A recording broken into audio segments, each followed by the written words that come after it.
सत्य घटना आहे, छोटीशी आहे, 1.5 मिनिटाचीच आहे, जास्त नाही.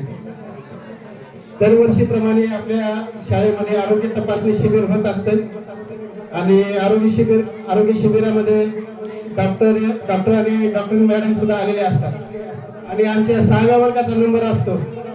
तपासणीमध्ये अगोदर मुलींची तपासणी असते आणि तपासल्यानंतर मॅडम म्हणतात की तुमच्या वर्गातल्या 3 मुली थोड्या डोक्यावर परिणाम आहे, 3 मुलींच्या.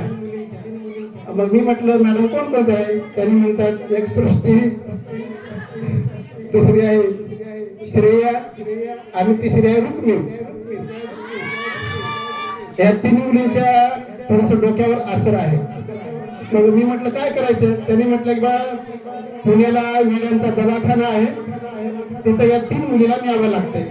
मग मी म्हटलं त्यांच्या वडिलांना अगोदर फोन करावा लागेल, असं कसं न्यावं लागेल? त्यांचा नंबर दिले. मग त्यांच्या पालकांनी सुद्धा म्हटलं काय हरकत नाही सर, तुम्ही जर म्हणत असाल की या 3 पोरी येड्या हाता तर काय हरकत नाही, पुण्याच्या दवाखान्यात देऊ दे ना त्याला, तर दुरुस्त होतील चांगल्या. आणि गाडी आली त्या 3 मुलीला श्रेया, सृष्टी आणि रुक्मिणीला पुण्याला येड्याच्या दवाखान्यात नेलं. दवाखान्यात गेल्यानंतर तिथं ट्रीटमेंट चालू होती. आता येड्या म्हटल्यानंतर काय वागणं कसं पण राहते त्यांचं. मग त्या दवाखान्याच्या मैदानामध्ये एक चिंचेचं झाड होतं आणि त्या चिंचेच्या झाडावर 3 पण बसल्या तर जाऊन मस्त होत्या. त्या चिंचा लागलेल्या होत्या, चिंचा खात होत्या. आणि तितक्यात एक सिस्टर मॅडम होती, डॉक्टर मॅडम येत होती आणि आल्यानंतर सृष्टी आणि श्रेया ठपकिऱ्या पडल्या झाडावर, कारण ते येड्याच होते ना, हुशार असत्या तर उतरल्या असत्या, परंतु थप दिशा पडल्या.